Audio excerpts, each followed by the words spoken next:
Welcome everyone to this special Tuesday night watch along retro event for Ring of Honor. Noah Foster on the call tonight with the Bang Wrestling JJ Woods. We bring you a simple Tuesday night Ring of Honor show before we bring in the new year. Hello everybody and welcome to this special watch along coverage for Ring of Honor with some of our favorite talents that we will talk about more thoroughly. You know what this is. I am the simple man of the simple brand, the voice of the SRS for a great Hall of Fame professional wrestling. Damn it. My name is Noah Foster. With me tonight for the first time ever in the Ring of Honor commentary booth. The signal was up in the sky apparently. It's the Renegade Wrestling JJ Woods, and thank you all for tuning in, whether live or on demand. Please subscribe, comment, and tell a friend. And if you want to dictate the conversation anytime, super chat or pay by the passions. It is truly as simple as that. JJ, good to see you for the first time ever in the world of honor. How are you?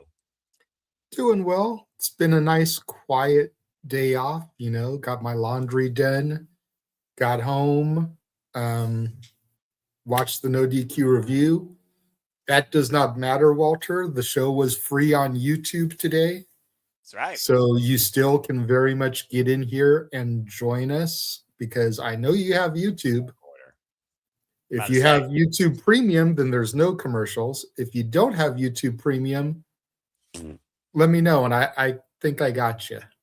Yeah, exactly. But more importantly, JJ, of course, we gathered here to have a little bit of fun with Honor ahead of the new year. I gotta say, calling Ring of Honor these last couple of weeks has been extremely fun. I might start making this a regular thing just cause. And again, folks, very simple card tonight. We got, of course, Mark Davis in action. Satnam Singh is also in action. Tag team action tonight with Big Bill and Bryan taking on the Dark Order. Join the Dark Order. Ace Austin, former multiple-time X-Division champion, takes on one of the best, the king of sneaky style from the Don Callis family. Don Callis' right-hand man, Asuka Rock, Rocky Romero. And Red Velvet stirs it up with Janai Kai in a Ring of Honor Women's World Television Championship Proving Ground match, where if Janai Kai beats or outlasts the champion for 10 minutes, she will get a future title shot. And of course, the biggest reason we are here tonight, folks, is the Bustah and the Bryan are once again back at it in tag team action, taking on the Death Riders, Garcia and Yuta, taking on Alec Price and Jordan Oliver on this special, simple edition episode of Ring of Honor that you can watch along there with us, as Jada said, right on YouTube. It literally is right there. So I hope you enjoy the next 50 plus minutes of watch on reaction and conversation to Ring of Honor as we prepare to ring in the new year, having a little bit of fun professional wrestling this New Year's Eve. So, JJ, looking at this card, what's on your mind tonight ahead of us doing this? Besides, of course, the biggest reasons why we're here. Shout out to Bustah and the Bryan, who have, of course, been tearing it up all across the independent scene. Now find themselves together and Ring of Honor for the second time after taking the swirl to quite a mix last week, of course, from the Hammerstein Ballroom. Yeah, anybody that knows me knows that this is why I am here. Been a huge supporter of these guys for the better part of the year, ever since they became a team, honestly. About a day, I knew Young, Dumb, and Broke before you knew who Bustah and the Bryan were. First time I saw these gentlemen was back in 2018 in Chaos Wrestling right here in my hometown. That's some reliable information for you. Speaking of reliable, guess what, folks? It's not Nigel McGuinness, but he loves technical wrestling. Let's welcome in our reliable friend, Walter Cruz. Walter has joined the Ring of Honor booth tonight. Walter, good to see you. We'll get to you in a moment. JJ, please continue. Yeah, but you keep going back to Young, Dumb, and Broke. I don't believe that was Oliver and Price. I believe that was Oliver and a different partner. It was. YDNP, as they were originally known, now going by Bustah and the Bryan, didn't form until spring break of this year. Correct. Young, Dumb, and Broke was originally no, wait. I take that back. I think Jordan Oliver and Alec Price were Young, Dumb, and Broke also. Let me double check here because I could have sworn. Because if they were originally Young, Dumb, and Broke, then why would they change their name to Young, Dumb, and Price? Oh. Okay. Wait. You do make a point. Yeah, because I'm thinking of Young, Dumb, and Broke, which, again, Jordan Oliver has always been part of. He was Young, Dumb, and insert letter here. You're right. Alex Price, of course, Young, Dumb, and unless the group, because I remember in Chaos Wrestling, it was originally a trio, but they didn't have no mainstream, attention on the independent scene, even though Jordan Oliver has been wrestling, of course, for the last several years. His first match was all the way back in 2016. But please continue. So it's one of those things. Yeah, the stable is Oliver, Ellis Taylor, Charlie Tiger, Griffin McCoy, Yep. Jay Fire, and Valentina Vasquez. Yeah, Young, Dumb, and Broke was Charlie Tiger, Ellis Taylor, and Jordan Oliver. So I was right. I thought that, Jordan Oliver was always part, but you're right about Alex Price. You're absolutely correct. Continue. So having been riding with these guys, since day one-ish, Yeah. since y'all were talking about the Usos on the review earlier. Well, it's so good to see them getting their flowers, not even a year into their run as a tag team, and being featured on Ring of Honor television for the second week in a row. They were on the Boxing Day Brawl, taking on the Swirl, one of the worst names for a tag team I've ever heard of in my life. Chocolate and vanilla. He's vanilla ice cream. I know, but still. I know. We just need to add a woman to it and call him Neapolitan. Damn it, JJ, you fucking idiot. That way we get the strawberry in it too. Hollywood Haley Jade. Throw her in there. You got Neapolitan. But anyways. I hate how much that would work. Now you just gotta get Candy Frost from freaking UK scene, and because she's got pink hair, she would work. Or Alley Cats have pink hair. And to JJ's point, by the way, folks, Young, Dumb, and Broke was a faction for 4 years. Young, Dumb, and Broke stopped being a thing in 2018. But Jordan Oliver, of course, was Young, Dumb, and Broke before he became Bustah and the Brain. And of course, I would say invested in Young, Dumb, and Price. Continue. So definitely the match that brings me here. I'm still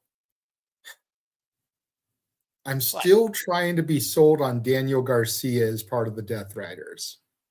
Really? What makes you say that? Because I'm trying to find the right way to articulate it. Please do, because I'll tell you this, JJ, it kind of makes sense on a number of reasons. Again, Wheeler Yuta, Daniel Garcia have history going all the way back to Independence, of course, PWG. Daniel Garcia with the Yuta, they fought over the Ring of Honor Pure Championship. They juggled it against each other. Both had their fallout and their matches with Bryan Danielson. Daniel Garcia with the Yuta, both baptized in combat by Jon Moxley. Daniel Garcia, who literally faced Jon Moxley 4 damn times over, realizing maybe being great isn't good enough, but Jon Moxley pushes me to be better. And so far with you and Daniel Garcia as a tag team of honor, they're undefeated. I think he means it's just not. It doesn't fit. It needs more convincing, because Death Riders are pretty much like an anti-establishment group, and I don't know. He seems to not be in that mold. That's fair. And Yuta for the longest time was the whipping boy. So now that Daniel Garcia is the new recruit, is he going to be the whipping boy? Does Yuta finally get out of that spot? Does Yuta now get to whip Garcia? Garcia, granted, Garcia's been in these stables, going back to him being with, Daddy Magic and all that stuff, and being under his learning tree, like what I did there. But I don't know. I feel like this came out of nowhere. 1 week he's dancing Danny Garcia, and the next week he's in the Death Riders. And I give the fact that I missed a lot of stuff because I wasn't watching on a weekly basis, but it just feels like it came so far out of left field. That's fair. You know what I mean? Yeah. It's a fair analysis, because we've just been so used to Daniel Garcia's colorful personality, driven to be a better competitor, and now it's not about the fans. It's just about putting in the work every day, harder than others. And Marina Shafir, of course, who is whipping both Wheeler Yuta and Daniel Garcia in shape, let's forget, has been very, very involved in these two men in Ring of Honor as a tag team. And Marina's a whole other can of worms that we can get into at another date and time, because I'm not going to lie, now that this women's tag team division is a thing, I would like for TK to aggressively and I do mean aggressively, pursue Ronda Rousey so Ronda and Marina could be the freaking AEW Women's Tag Champs. You're crazy. Yo, Noah, what did I say the other day? You literally did say that. And think about it. We had Ronda and Shayna in the WWE. Yes. We can get Ronda and Marina here. 3 of the 4 horsewomen would hold tag gold in the respective companies.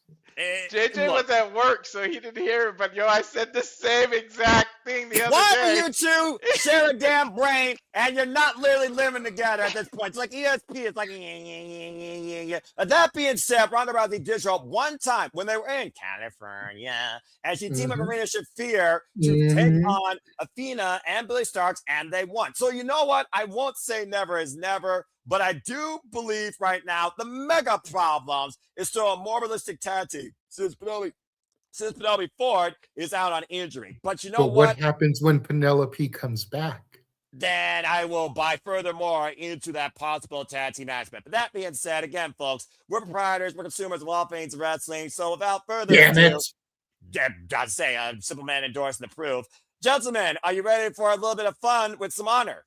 We have more matches to talk about. Jesus, we only talked about the Bustah in the Brain match. Can we talk about the woman who I don't want to meet in a lit alley, let alone a dark alley? Okay, fair enough. Can we talk about Janai Kai for a minute? Because okay, fine. For as much as we rant and rave on this channel about our own La Princesa, Tiffany Nieves, yes, as much as certain people on this channel drool over the Crush, as much as we have sung the praises of the center of attention, Brittany Brooks, this year, Janai Kai is another one of bitches that has definitely made me sit up and take notice. I'm about to say, so when I saw her on this card too, Contra, I'm like, dude, okay. Like the only shit that I'm really not whatever about is the fucking Big Bill and Bryan Keith match. And that's a fucking shame because when I first saw Bryan Keith debut on Ring of Honor, so I did do one watch long because I watched that final battle where he made his debut. Okay, in fair that enough. scramble match. Okay. But from that moment, I've been with Bryan Keith. They have so buried this bastard ever since then. Buried. The learning tree did not help him grow whatever. If anything, they chopped him off at the roots. I mean, he is a bad apple, so he fell from the tree, to be fair, but continue. But going back to Janai Kai. Yes. I think that she can last the 10 minutes. Again, background, of course, in Muay Thai kickboxing. We've seen her in Bloodsport, former MLW Women's World Featherweight Champion, and of course, member of Conrad, also a former Ladies Night Out champion. Definitely participant in Lodestone, the first ever seminar that Bailey just ran as well. Yeah, about to say, you could put that name, you could put that little factoid out there with so many people across this independent wrestling scene, including that limited to Sapphire Reed, of course, that I know primarily out of Pro Wrestling Eve. And she does have a little bit less experience than Red Velvet. So this will be a unique first time ever matchup. I don't think, of course, it's her first time involved in Ring of Honor, but actually Red Velvet faced Janai Kai in the genesis of her career during AEW Dark Elevation Day. So this match is a follow-up from 3 years ago. I am almost willing to bet everything I have in my bank account, which isn't much, that this appearance that we're about to call is a direct result of Lodestone. Because who runs Lodestone?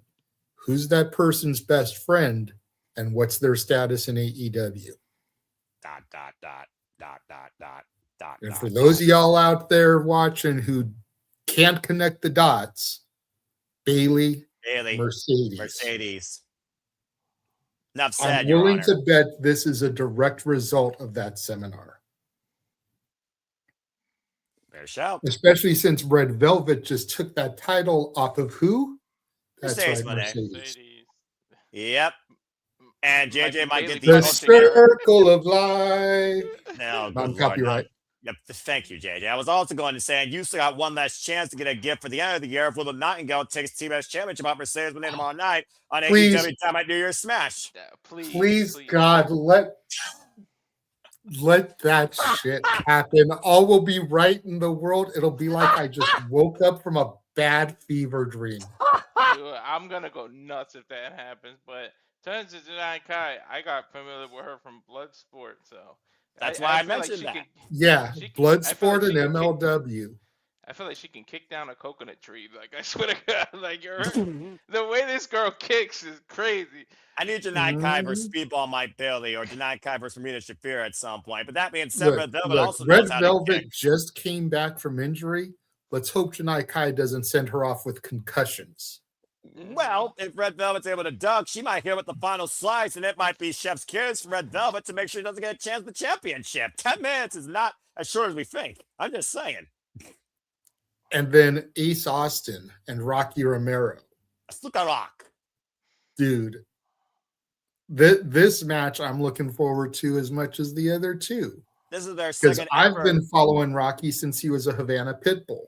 That's why I knew that you were going to bring that up. And of course, I followed Ace Austin during his times in Wrestling Revolver and TNA, former multiple-time SWG champion. In fact, they had their last one-on-one encounter over the X Division Championship back in 2022. Ace Austin won that night. That was a banger, close to 12 minutes. This is their second ever one-on-one encounter. But as we talked about, JJ, Rocky Romero exceeds the years of experience when it comes to a lifetime in this business. Of course, former champion out of ZCW, MLW, IWGP, DDT, you name it. World-renowned, respected, one of the best in the business for junior heavyweights. Of course, the king of sneaky style, trained by a who's who, including Togi Makabe, Antonio Inoki, and Bill Anderson.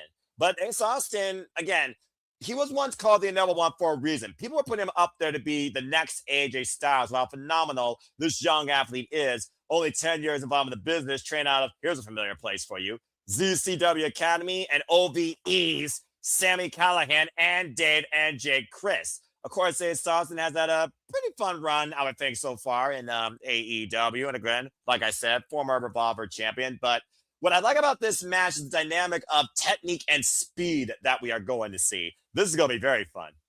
Yeah, and again, I know Jordan had been dabbling in the waters of Ring of Honor going back to earlier this year. Yes. But this is another one where I can't help but think that Jordan's match against Ace at the Revolver Holiday Special didn't have direct repercussions on this booking at Hammerstein with him and Alec taking on the Swirl and now the Death Riders.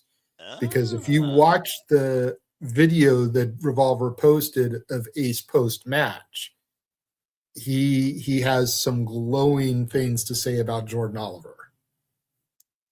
So I would not be surprised if Jordan being on this major show at Hammerstein isn't a direct result of his encounter with Ace at the Revolver show earlier this month. It cause and effect, you know, it's a cause and effect. Because I believe it was filmed the same weekend. I believe the Revolver show was Thursday, and then they were at Hammerstein like Friday, Saturday, or Saturday, Sunday. The same week. So I would not be surprised. Walter, anything further to add? Nah, he said it all. But you know, when Ace Austin left TNA, I almost took it personally. I was a little hurt, but I mean, we'll see how his ROH and AEW run ends up being. But I don't know. I was too, but the more that I hear on the Chris Bay front, and again, we never want to say never in professional wrestling. How many people have we seen that never should have come back, came back? He's pretty much seems to have resigned with himself that he's now officially retired. Yeah, so he's still moving. He doesn't have to live life in a wheelchair. Thank Christ. He's succeeding and thriving as Chris Bay do, but he seems to be content with his position in life now. And he seems to be content with the fact that if he never gets to lace those boots up again, he's okay with that. So for Ace to be doing what he's doing here, I'm all for it because I always thought they would go to the E together and light up the NXT tag division and the main roster division with the TNA partnership. Right. Yeah. But with Bay not looking like he's coming back, let Ace go here, be with the Bang Bang Gang, reunite with some Bullet Club members, and do his thing. Yeah, I agree with you. At least Bay has one thing going for him, is his youth. Like Paige, when she got injured, people thought she would never come back. He's also got Brittany Brooks going for him. Okay, let's just call it like it is. All right, It's focus true. on wrestling here, gents. But he's got youth on the side where, believe it or not, me getting out of bed hurts. So I can't imagine a neck injury, but youth just has a miraculous way of helping you heal. So honestly, at this point, if Bay goes the Corey Graves route and merges into a commentary position, still able to give to the business, it's all I want for him. Yeah, as long as he is happy, I'm happy for him. Well, you definitely aren't happy when it comes to this sour apple. Big Bill, of course, and Bryan Keith taking on the Dark Order. Of course, Alex Reynolds and John Silver, the most original dynamic of the Dark Order, 3 and 4. And I love that synergy into, of course, the jackknife cover they used. That has won them a few matches. Bit of a mixed record here in Ring of Honor, as it looks like Big Bill and Bryan Keith are looking for a reset. Maybe for the Ring of Honor tag team division. After the learning tree died a horrible, rotting death, Big Bill and Bryan Keith had their fall, of course, of the Bang Bang Gang, and we saw the Bang Bang Gang get the better of that altercation. It's been a while since we've seen Big Bill and Bryan Keith involved in Ring of Honor, so this really is the last match I'd like to talk about, since we know Dunkzilla's in action, Satnam and Singh are also in action, but nothing further to add regarding their opponents. But does anyone want to add anything further with this before we finally get ready to lock in the Ring of Honor? This is my bathroom break. yeah, the only thing seriously for going him is Lexi. Because again, Big Bill and Bryan Keith, ever since Jericho left television, have been more than useless. And the Dark Order just haven't been the same since Mr. Brody Lee passed. I mean, you're not wrong. That's accurate. Go on to the Shorts channel and listen to what me, Ryan, and James were saying about what if Charles Mason took over the Dark Order. And I'm going to just let you sit there and cook with that, Noah, because your silence speaks volumes. I mean this politely. Charles Mason is a certified fucking psychopath. Mm-hmm. The root of all evil. If anybody right now in the game can come close to bringing the Dark Order back to the glory it had behind Mr. Brody Lee, it's Charles fucking Mason. Don't at me. It's true. He looked like a cult. I'm not saying anything. I'm not saying anything. He's not wrong. I'm absolutely not going to say anything. All right. Well, that being said, I mean, do we even want to throw a prediction out here just because? I mean, it's Big Bill and Bryan Keith, right? They're going to run over the Dark Big Order. Bill and Bryan Keith are going to get the victory because the Dark Order hasn't won shit in like 15 years. Damn. They were losing while Brody Lee was mentoring them. Double damn. 4 people are going to be in. They won more matches with Brody than they did before or after. But that's like calling a pile of shit less smelly than another pile of shit. Okay. Well, that being said, this isn't sponsored by the poop emoji. Shall we get into the Ring of Honor finally? Because I think we pretty much covered everything. Because Double J, Jeff Jarrett, and Sanjay Dutt. Dude, as long as I get to hear My World on TV, I'm happy. Like, I don't know. I don't think that's his theme, but okay. And the Don. But if Jared comes with him, damn it, that's all we need. Give me some Double J, man. I'll be sitting here like Big G. I don't need to hear the Dale Oliver freaking weird song. I don't at the end of 2025. I'm just saying. Okay. You know what? What? Would you rather hear that or Def Rebel?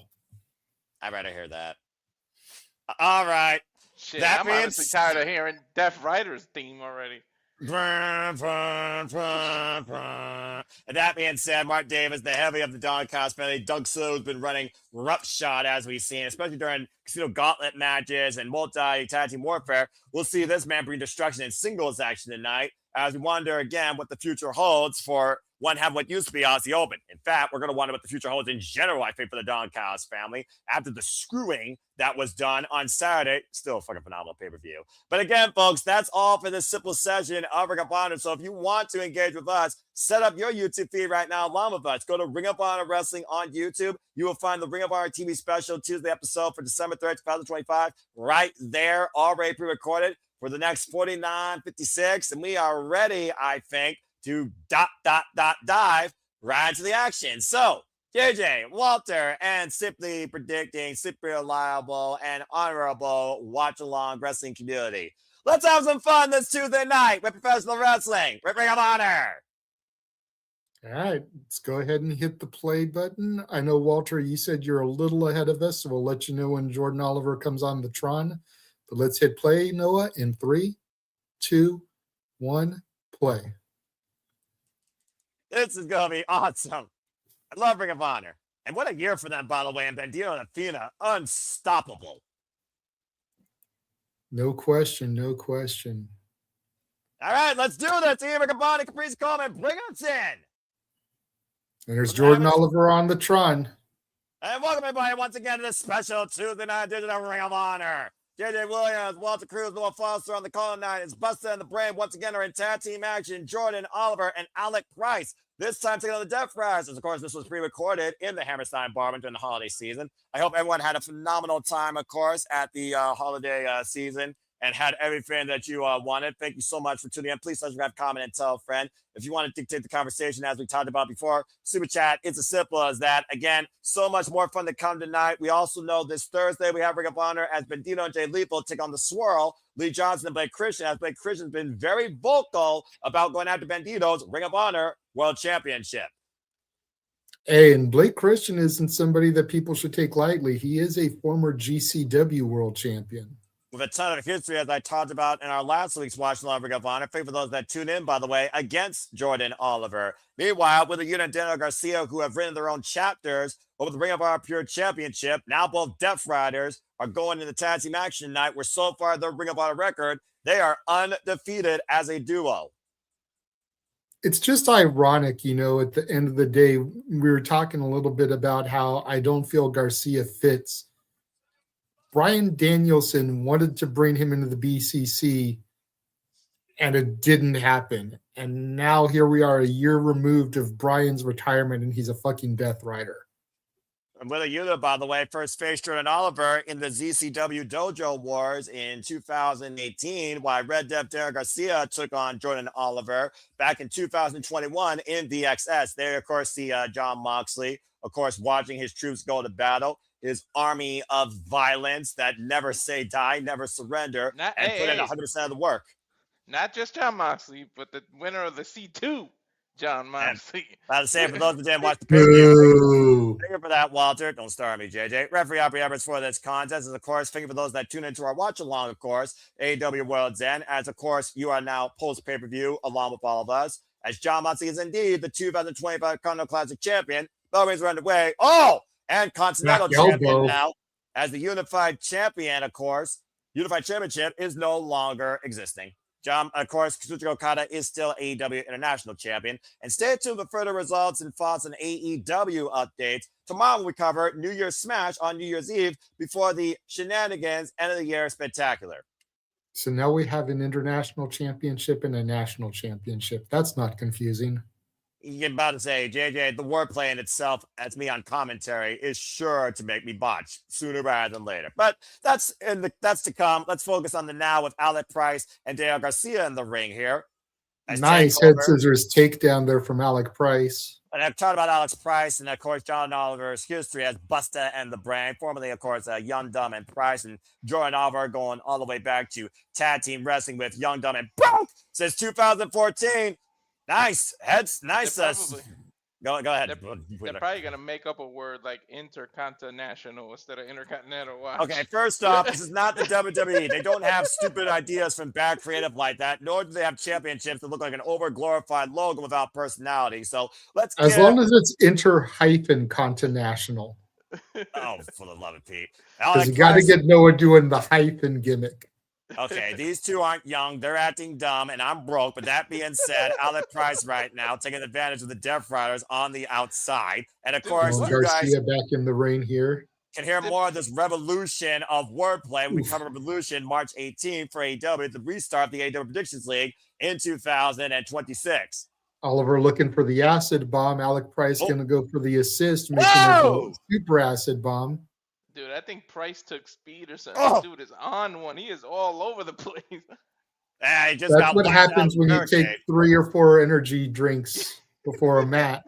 Exactly. Yeah, the definition of hype before Mojo Rawley existed. Alex Price and Daniel Garcia shared one-on-one match, by the way, in 2024 at A1 Wrestling. Of course, promotion owned by one All Eagle, Ethan Page. And Albie Everett right now trying to get Daniel Garcia away from the corner with a Yuta taking advantage from behind. There's the dirty tactics that Death Riders are known for. Willa Yuta, of course, has no prior history of Alex Price. Tag made to Willa Yuta. Like I said, former Ring of Honor Pure Champion. Of course, won and lost the title at a point against Daniel Garcia. And 3-0 right now as a tag team in Ring of Honor are Daniel Garcia and Willa Yuta. Of course, the current Ring of Honor tag team champions are Los Fantastic Monobles, the Beast Mortos, and Sammy Guevara, since Roosh is out injured. How long before we see YMP is all elite? Whoa! Graphics pretty soon. Beautiful bridge here with the submission by Willa Yuta on the figure 4 leg lock. John Moxley approving at ringside. Well, we saw High in the Maya World earn, of course, their place now in the mainstream scene. Now, all the congratulations again to those incredible young athletes. I said shout out to Maya World for doing, what Tegan Knox and whatever her fucking girlfriend's name is couldn't do, and that's being fucking professional. All right, that's all right. We did. I called it too. I said by New Year's they're gonna be signed. They couldn't even wait. The same day I said it, they signed him. Yeah, of course. I fought High End, like I said, during her times in World's Wrestling Association, former New Texas Pro Women's Champion, also involved in Shimmer. And I also remember, of course, seeing her challenge Julia for the Entrance Round Women's Championship, of course, at Lone Star Shootout, of course, over a decade plus of experience to the Renaissance Girl. Couldn't be happier for High End. And right now, the Death Riders in firm control of Bustah and the Brain on the Price Legal on a pain train, though, by Yuta and Garcia running these clotheslines in the corner. Oh, sorry, Oliver. Botch. Oliver has the long tights. Price has the shorts. I couldn't see from behind. And there Garcia with a Yuta. Great double team combination. Into the full Boston Crab. And look at the wrenching. Daniel Garcia sitting deep in on it. Price is the one with the ants in his pants that can't stay still. Yes. Right now, Jordan Price Oliver, is Bustah. Jordan is the Brain. Well, let's see if he has the brains to get out of the submission hold, crawling for the ropes and force the break. Let's not overlook the fact that freaking John Moxley is out here as Bustah and the Brain are in the ring, okay? Fine tag. I'm about to say, yeah, we're talking about John Moxley again, who literally wants this place to be around by wrestlers, for generations. Of course, he's been doing it in his own violent way. And formerly part of CCW. Tag. History made, of course, I'm sure, with Jordan Oliver and of course, Alec Price can definitely come into play here with John Moxley watching on from ringside. You might see one of these two men take on John Moxley at some point for the Continental Championship. But right now, Alex Price, I'm here for it. Finding up the Death Riders 2-on-1. Jordan Oliver neutralized for now. Just lining up the chests of Yuta and Garcia. Just throwing everything here. So far, the Death Riders have been able to block this offense. Irish whip, touch underneath the band off the top rope. Moonsault. Beautiful moonsault. But got caught. Oh, God. Double team flapjack. And then the double team ground and pound here from the Death Riders. It landed on his Do your job, Aubrey. Get him off him. Well, we know, again, the leniency with the tag team wrestling. Here's the Death Riders are double teaming right now. The Bustah. Uh-oh. Oh, but Psycho knee flat. Freaking flatliner. And Garcia driving Price down with lots of leg sweep. Inside leg hook, too. And that's it. Damn, that was fast.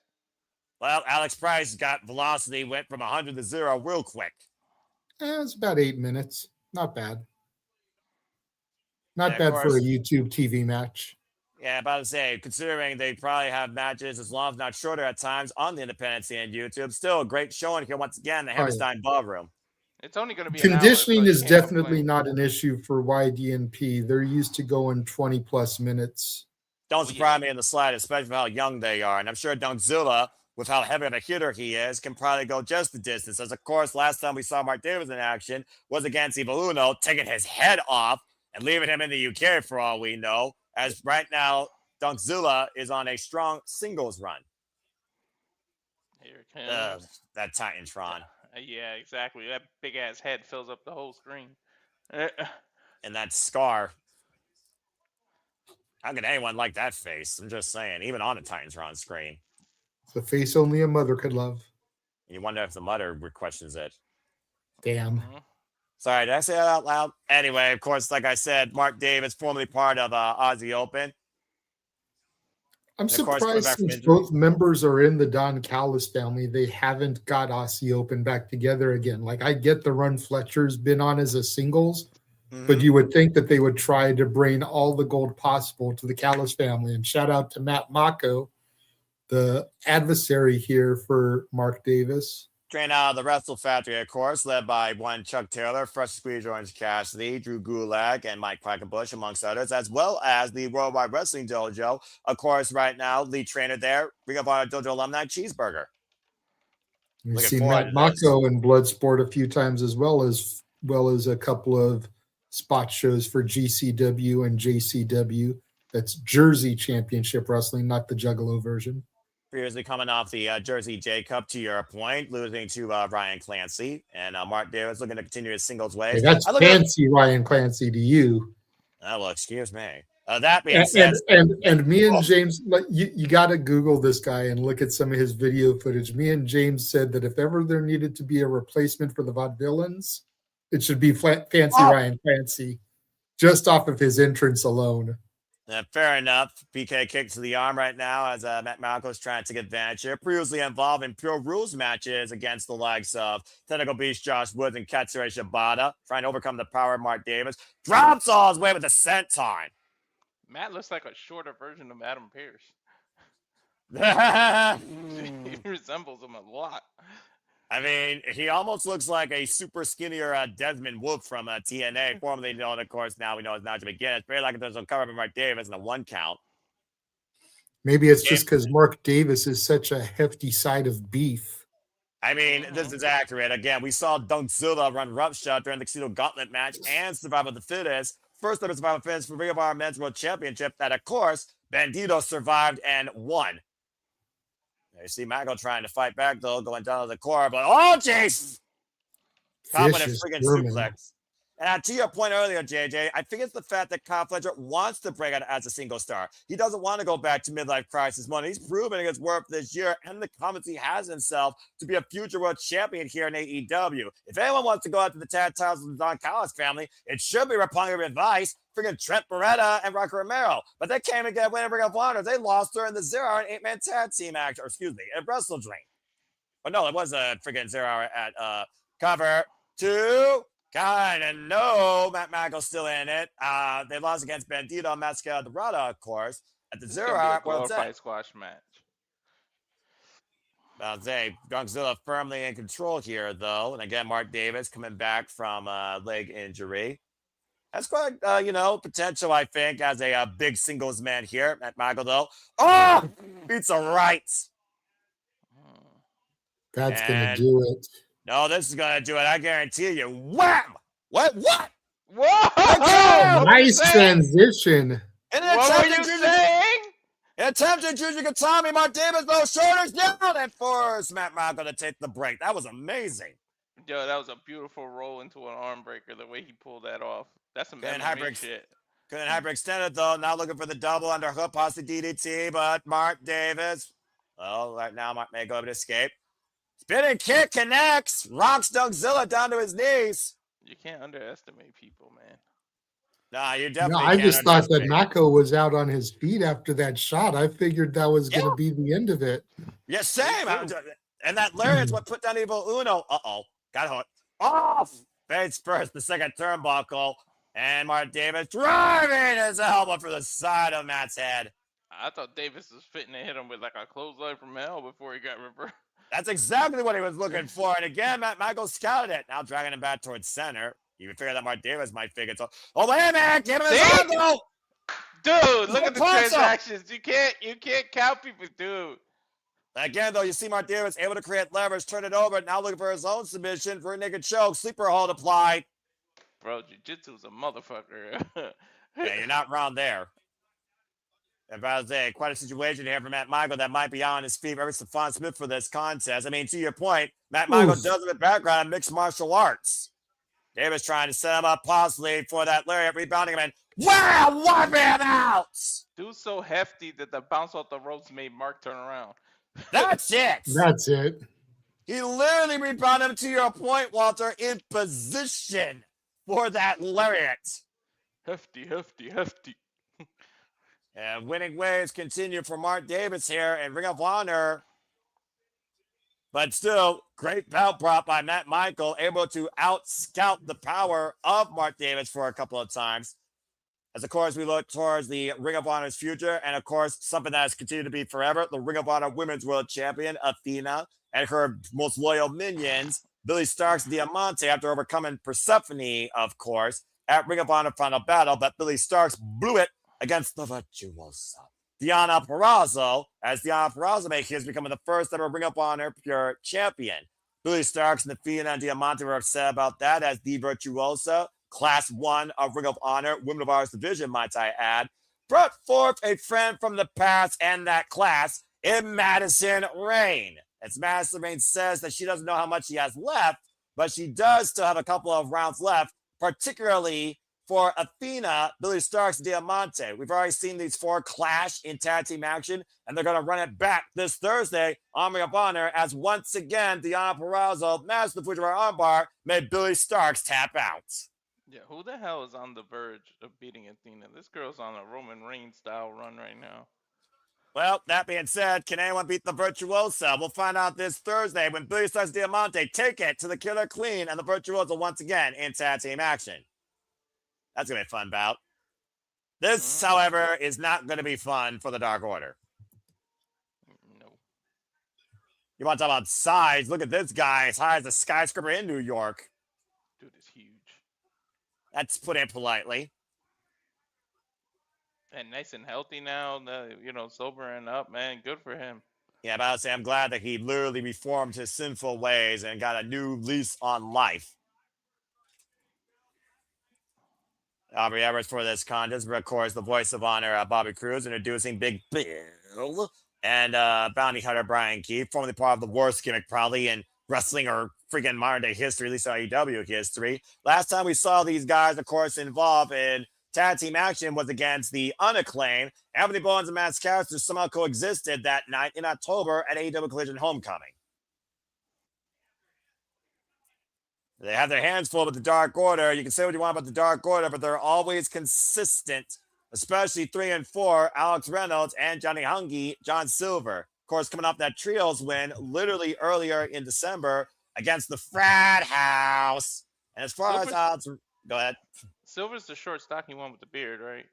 Yeah, Johnny Hungy, Mr. Neat Man, the man that I thought would be breaked out some point as a singles chance for a TNT championship opportunity. But you know what? It is what it is when this young man's on my screen. And of course, Dark Order 3 and 4, AEW originals since day one. You've also seen them recently, of course, in Maple Leaf Pro Wrestling, Dark Order represented by Evil Uno and Stu Grayson. Say what you want about the Dark Order. They've been instrumental in Ring of Honor, particularly, JJ. And Code of Honor, we'll see if that's a here to here. Of course, Jada has already talked about his thoughts towards this particular group, faction, and I'm sure this duo as well, but, conversation. John Sue with the hand out to Bounty Hunter Bryan Keith. Code of Honor here too, and bell rings are underway. Bro, can you lower your pants a little? What the? He's got to, hike him up high. Got to show who the biggest man it is this fight, right? I guess. I mean, look, I'm no one to judge apparel, all right? Especially when it comes to, how high you hike your pants. Although the biggest man is really the guy you got as a partner sitting on the apron, but whatever. I mean, size matters, but also sizes can be dynamic. Size matters not. Judge me by my size, do you? Bryan, bloody hell. Oh, kick to the midsection to John Silver. Almost threw me off there. Bryan Keefe, of course, 13-year veteran, bounty hunter, Lone Ranger, formerly, of course, out of Texas. The Irish whip thrown up. Nice drop kick by John Silver, or Johnny Hungy, as, of course, we called it in the heydays. Tag made. And we'll see if, again, they keep Big Bill out of the equation. I think Big Bill made the blind tag off the double toe hold by the Dark Order. Stereo drop kick downstairs. Alex Reynolds legal cover. 2. Looks like he didn't get the tag. Surprisingly with the reach. 2 count only. Bryan Keefe, also current Defy world champion, by the way. Alex Reynolds might be looking for a monkey flip. You were saying, JJ? I was just saying, yeah, I never got to go back and see who won the match between him and Timothy Thatcher, but I'm assuming he retained. Of course, you can watch Defy Wrestling, I believe, on certain, well, again, what's some sort Triller of Plus. Triller Plus, thank you. I couldn't figure the name of it. Triller TV, Triller Plus. I keep thinking, are they one and the same? I don't think so. And you could go watch his last bout against Timothy Thatcher, to your point, that literally happened 2 days ago. As he, of course, beat Clark Connors to first win that title. Ran to the elbow. Alex Reynolds now going up to the second rope. Big Bill, though, with a big distraction. Oh, man! And just rocketing up with the headbutt, jacking Alex Reynolds with the John, taking him down hard to the floor. Tag made to Big Bill. Oh, boy. Uh-oh. Oh, God! Hopefully they come back to town again when I have a little bit more money. Coming so close to Christmas just screwed me from going to Defy. Well, again, priorities over passions and, funding aside, you still had a good time, though, with what you have seen this year. And we're having a fun time watching Big Bill clubbing away Alex Reynolds tonight in the Hammerstein Ballroom. Seen more wrestling live this year than I have in the past, 10 years. And how did it feel? Fucking amazing. That's all that matters then, bruv. And hopefully there will be a lot more of that come 2026. Well, if nothing else, I guarantee we'll be covering a lot more because I enjoyed the Continental Classic coverage we did. That was a fun project. We already got stuff set for February. We got stuff planned at least once a month. And it sounds like we're definitely going to do even more this coming WrestleMania weekend. Good grief! Overhead back body drop as Alex Reynolds dropped from the top of Big Bill. As if him being over 7 feet isn't high enough. The dude's got to throw you an extra 4 feet when he backdrops you. For real, you're going to drop 10 feet to the mat. Might as well be dropped from the freaking second floor of a building. Gives new meaning to the phrase death from above. Right. You might as well be thrown off the balcony there in the Hammerstein Ballroom. You know what? That's a fair comparison, too, now that you mention it. Big Bill could probably touch the upper balcony. Right? I would love to just see a freaking show at that venue. That venue just looks so awesome. Mm-hmm. Now you see right now that's Reynolds trying to bring the fight to Bryan Keefe. Bryan Keefe left like, oh God, it took his head off. Good Lord, watch him out. Cover. One Night Stand 05 and 6. Exactly. And of course, home to GCW in New York, Hammerstein Ballroom, as well as Ring of Honor Final Battle. And of course, currently AEW residency for the entire Continental, well, not the entire Continental Classic, the Christmas week Continental Classic. And Bryan Keefe hoisted up at 5, drop it out to Reynolds, trying to tag the Meat Man. Tag made John Silver. And John Silver, of course, one of the most explosive little people you'll see in the ring. I'm sure our Canadian friend Ash approves. Bryan Keefe right now from the fire to Big Bill, got caught with a boot. Dude, I love how much energy John Silver brings. Exactly. Right? He's like running, cannonball, wiping Big Bill out with a tope suicida. Did he hurt himself? He's limping. Looks like either he's feigning an injury to try to get the advantage here, or he really hurt himself. Yeah, but I was saying, did he tweak something on that tope? You saw the way he rolled off a Big Bill after making contact. Backslide now by Bryan Keefe. Oh, combination by John Silver, just teeing off against Bryan Keefe from down under. Hoist him up. Brain Bustah. Cover, leg hook, 2, and kick out by Bryan Keefe. So the kind of night, Ace Austin takes on Asuka Rock, the right hand man of Don Kyle's fan, Romero, and Satnam Singh, the biggest man right now on your screen, also in action, along with Red Velvet versus Janai Kai, Ring of Honor Women's World TV Championship Proving Crown bout. And that will be our main event. And again, this is a mixed match, to say the least, JJ. It's like Rey Mysterio, Big Show That type shit. about to say, is he Spike? Is he Spike right now? Does he believe that he's the tallest man alive? There's no way. There is no way. You mad that he lifted up Big Bill? Oh, Yeah, kick man, that to chop him down to size. Heel of the boot, catching the back of Big Bill's head, bracelet with the second rope, and right now Johnny Hungee. What are you kidding me? Yo, he out. Oh, yeah, but you only hold him for so long. Boot, big boots. And again, takes Silver down, takes Alex Reynolds now. Bryan keeps legal into the cover, and that is it. Knocking his lights out. By Big Bill gets the big win. How many times you said big in that sentence? But just the fact that he was able to get Bill up on his shoulders like that was impressive enough. Yeah, no kidding. That's ridiculous right there for John Silver. But I also think that was undoing JJ because he had to be extremely exhausted and just lifting him up in that moment. Again, like I said, maybe they're looking for a reset and Ring of Honor towards the Ring of Honor tag team gold. Sometimes having a lower center of gravity helps with that when you need a deadlift something. I suppose that's true. As of course, Blake Cruz has been very vocal this year about the Ring of Honor World Championship. As of course, he has already tapped out the franchise, Jay Lethal, and has mocked the former Ring of Honor World and Pure Champion. Jay Lethal dishonored by a young man who he thinks has so much of a bright future, who at one point he wanted to lead and guide him. Mm-hmm. The vanilla baby. Yeah, last year with the Survivor of the Fittest, of course, he challenged for the Ring of Honor World Television Championship. And this year at Final Battle, he came very close to trying to claim the Ring of Honor World Championship till Bandito rolled him up. Yep. But you know who Christian kind of looks like a little bit to me in the face?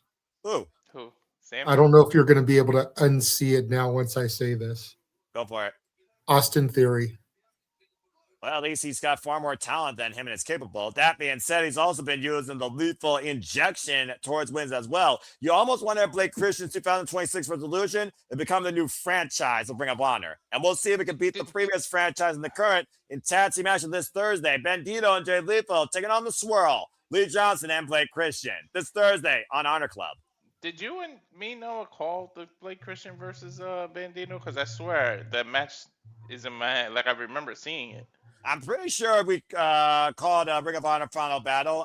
Yes, because that was Survivor of the Fittest where he got pinned. And Satnam Singh has yet to be pinned on 11-0 singles record as we go back to the ring. That was the free month Tony gave me. Exactly. Mm-hmm. As Satnam Singh, of course, one of the biggest anomalies you will see, Mr. 1 in a billion, 3 years of experience, formerly a background in basketball, taking on Charles Mason. Dude, we speak of the devil. What the fuck? The literal devil. Okay, this is going to be interesting, or it's going to be really short because he can knock his lights out. Again, as I talked about, this certified psychopath, trained by Amazing Red, House of Glory champion, by the way, this freelancer, 30 years of age, 8 years involved in the business, has been House of Glory heavyweight champion now for 207 days. Again, stick and move, baby, stick and move. Well, I guess that's one when you take down a 7-foot giant.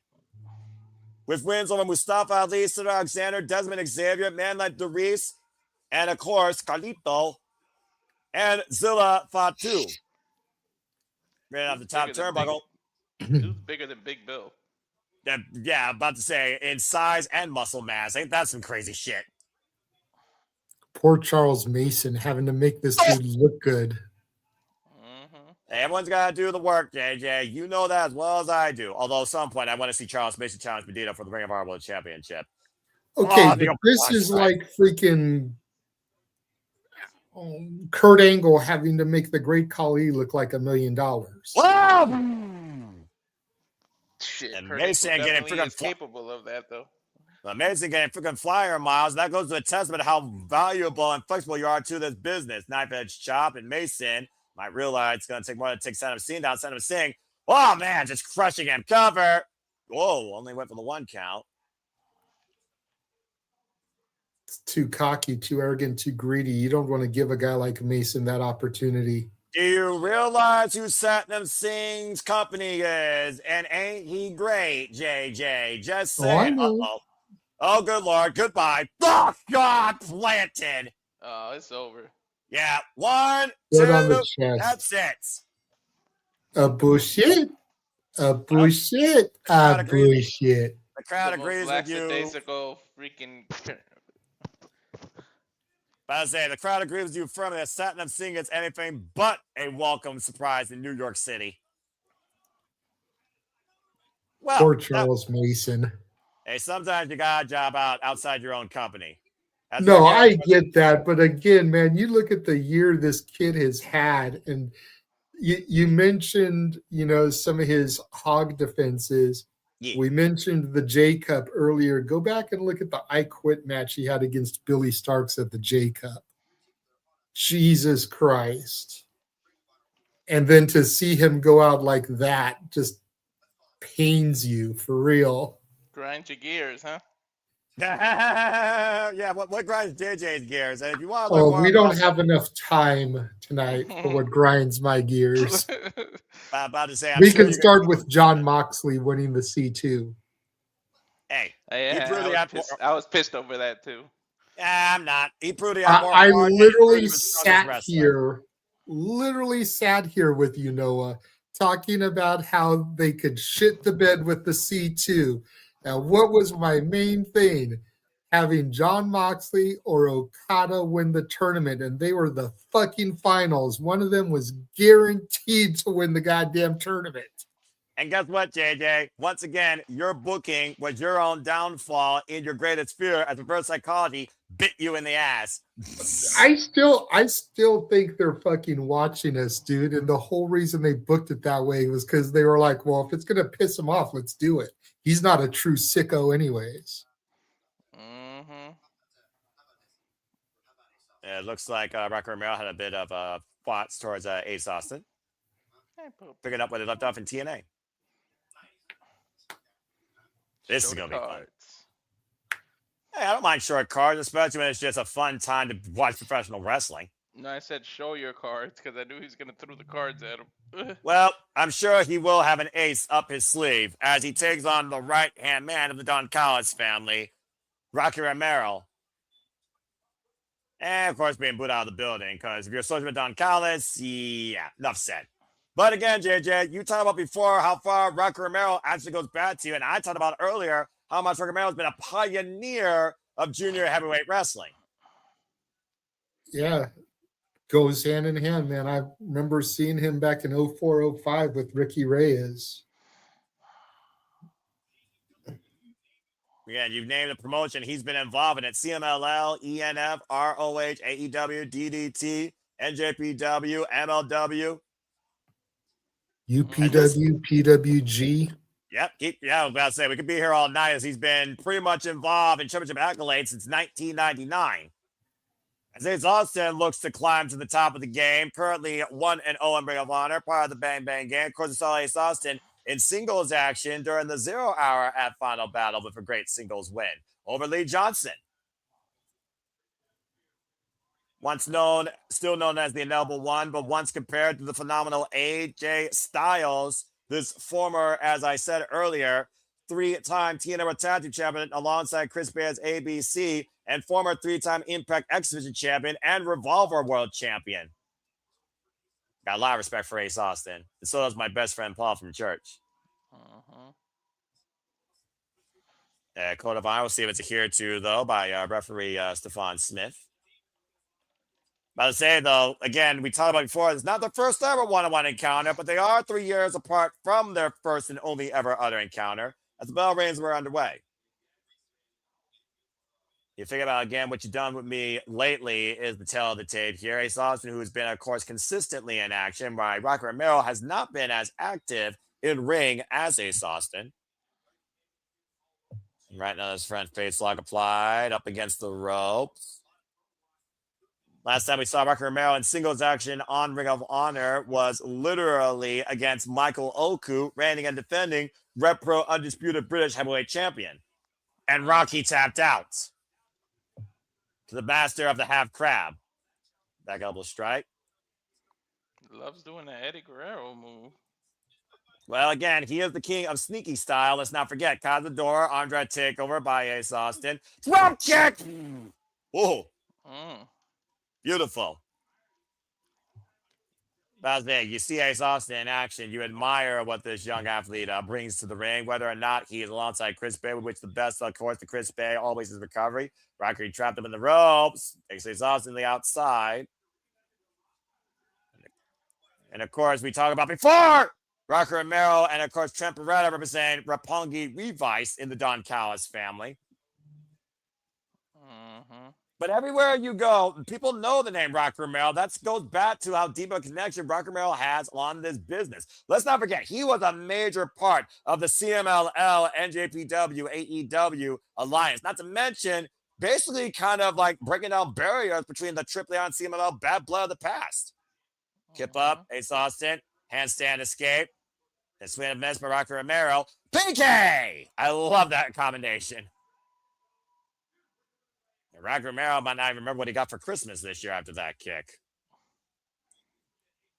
He may not remember the rest of this batch. And right now, calling for a timeout. There are no timeouts in wrestling. Oh, knife edge chop. Wrong sport. About to say. Ace Austin keeping the space close to Rocker Romero. Now scouting him possibly for that tornado kick. But Rocky picking the ankle. Great counter there by Rocky.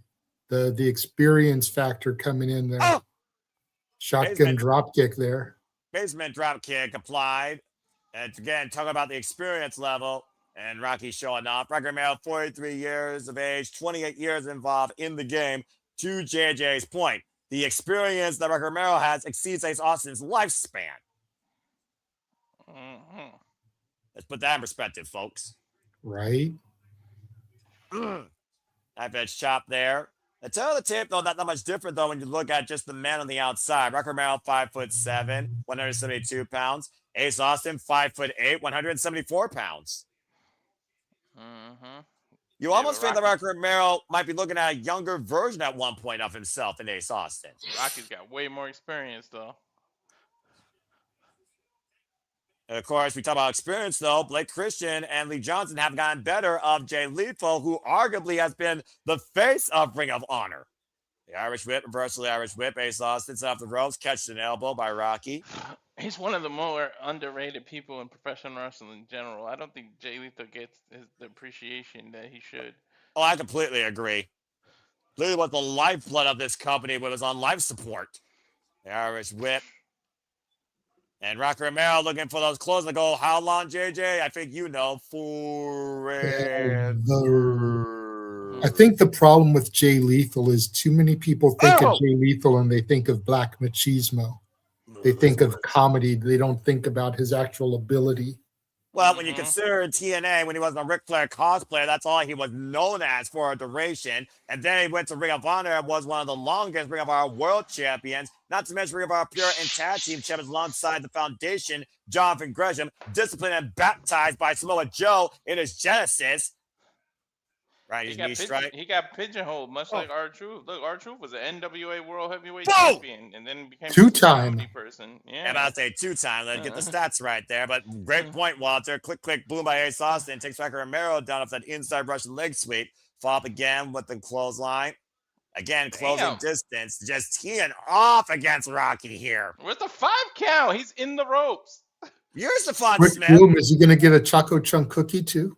All right. JJ, I had to call Boom and Doom last week. Don't make me relive that. Inzaguri. And that was one of the longer matches of the night. Where's the ice cream truck when you need it? I don't know, but I got vanilla ice cream downstairs, and it is staying cold while the action is red hot here in Ring of Honor. Take over! Beautiful tears out of the corner. Cover, Laker 2. Oh! Bro, every time I see Ace Austin, he does something that I've never seen before. Right? That was like a reverse Poison Rana. Like that was Poison Rana the front way. I'm about to say, also known as the Frankensteiner, because to your point, it was basically a somersault, not a moonsault. But the way he took him over out of the corner from the opposite side of the ropes, very impressive. And Rocky right now went for the Inzaguri, caught with the rewind. Up to the shoulder, though, not to the side of the head or the upper forearm, excuse me. He's holding his shoulder, too. Look.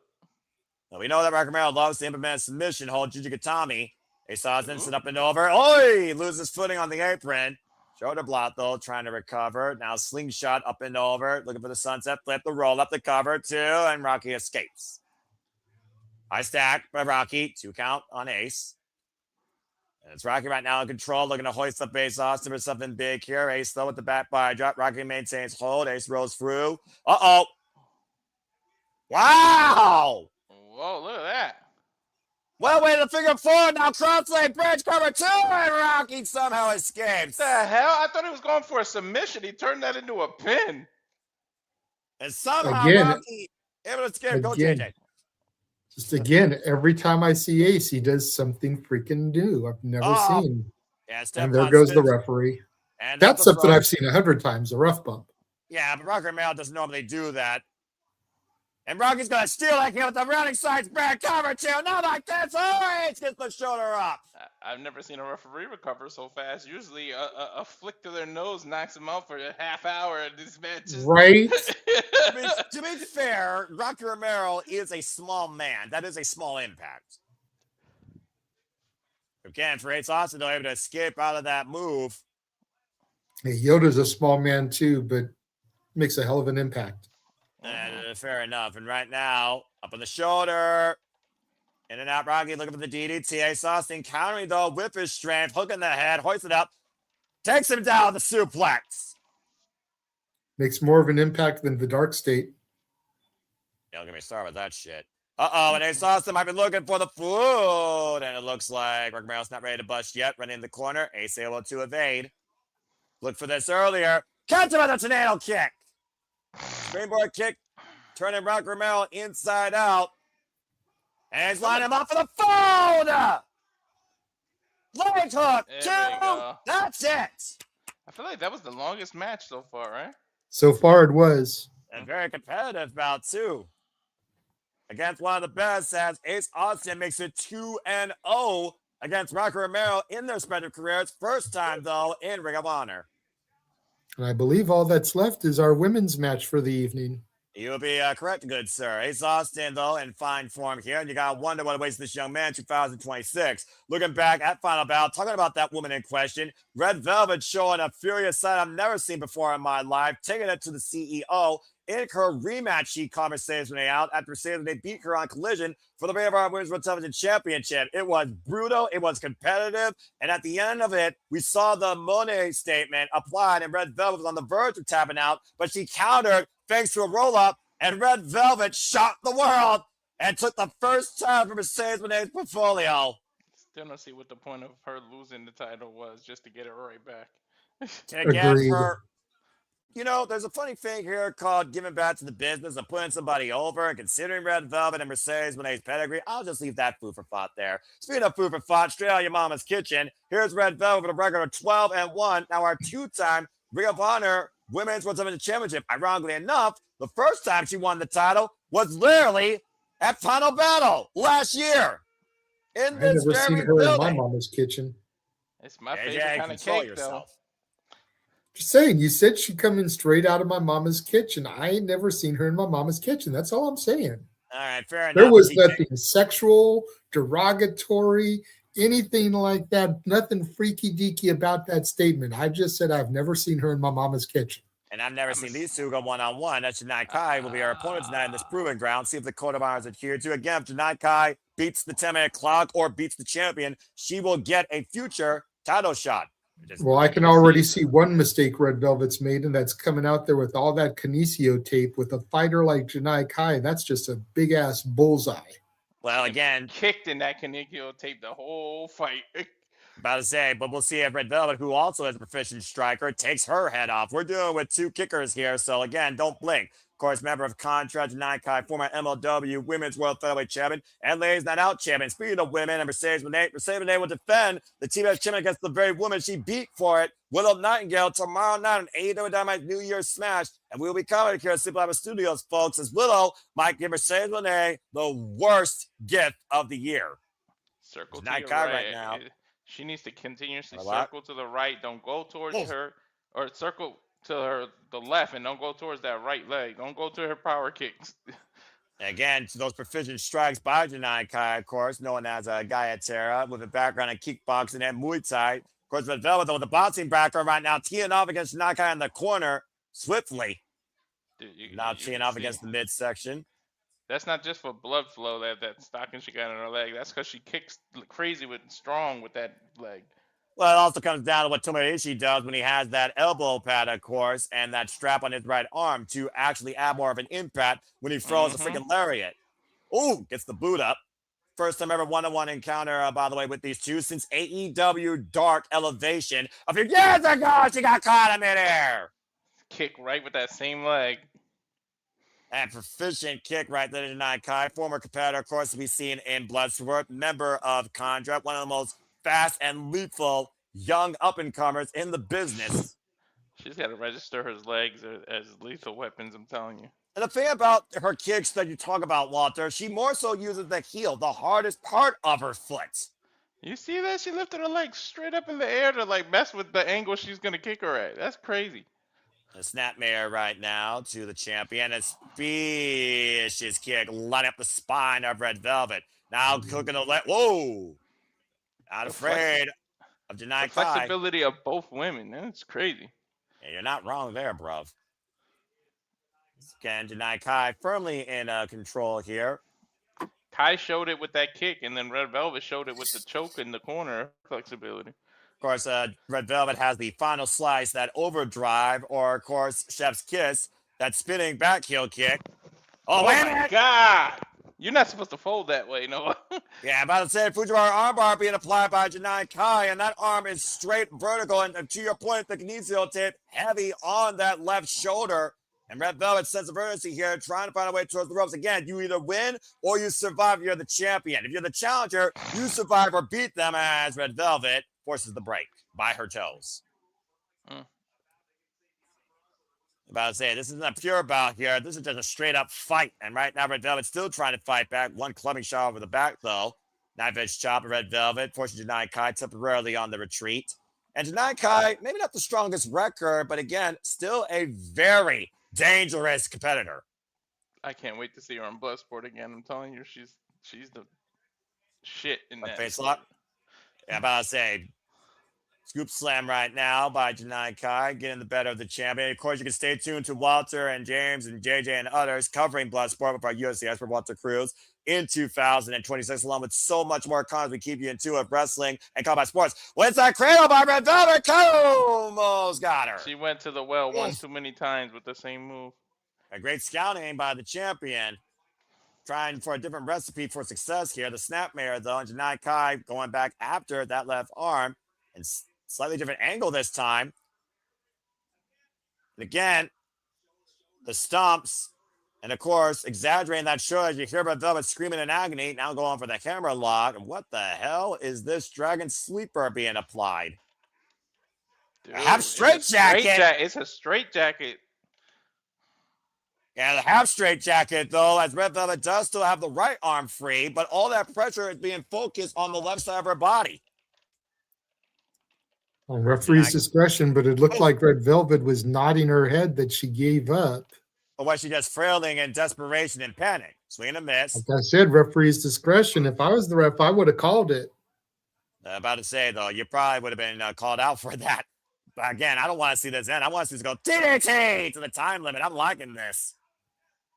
Out of desperation with the DDT, Red Velvet trying to find some sort of new momentum here. Trying to neutralize the challenge momentum. Janai Kai back up to her feet. Champion back to her feet, taking her down with the lariat. We're at the halfway mark, by the way, for those that are keeping track. I don't know what has a stopwatch up. We are over 5 minutes. Nice arm drag suplex there.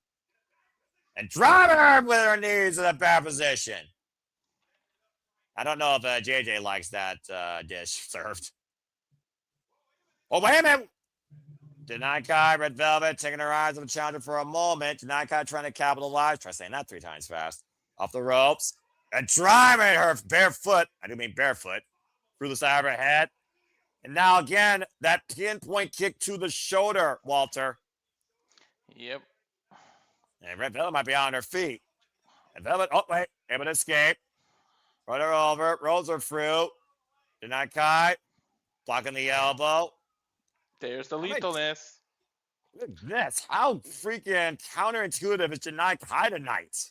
Dude, that was she kicking her with the front of your foot. That would knock you out so quick. Yeah, about to say, this is a bad place for the champion right now. Again, the spine. Here it comes. She's gonna do Uh-oh. that tornado kick. And to your point, whoop, Red Velvet just got it. Oh my God! Cover two! She knocked her the fuck out! With a slap? That slap caught her flush! Well, I don't know if that was the final slice, but that was definitely a slice for success as Red Velvet, with the KO strike needed to survive this proving ground bout against a very game Janai Kai. I like Red Velvet stirring it up with people like this. This is great. I would love to see Janai Kai come here again and take on Red Velvet or anyone in this division. Game effort by Janai Kai, Red Velvet, Code of Honor here too. Again, this Thursday, Bandito and Jay Lethal take on the Swirl, JJ's favorite tag team name. Lee Johnson and Big Christian. And Billy Stars and Diamante take on Dion Barrazel and Madison Rain. And we also have MXN TV taking on the Outrunners and Dalton Castle in a fight without honor. And so much more as we'll bring in the new year of honor, but we'll bring out the new year with AEW. But for now, for Walter Cruz, for the Bengals and Jimmy Williams, I'm Noah Foster reminding you, make a positive life. Have a good night and happy wrestling, everybody. Hope you enjoyed this coverage of Ring of Honor tonight. Walter, go ahead and cut the fucking feed. That was freaking fun. I like that. Mm-hmm.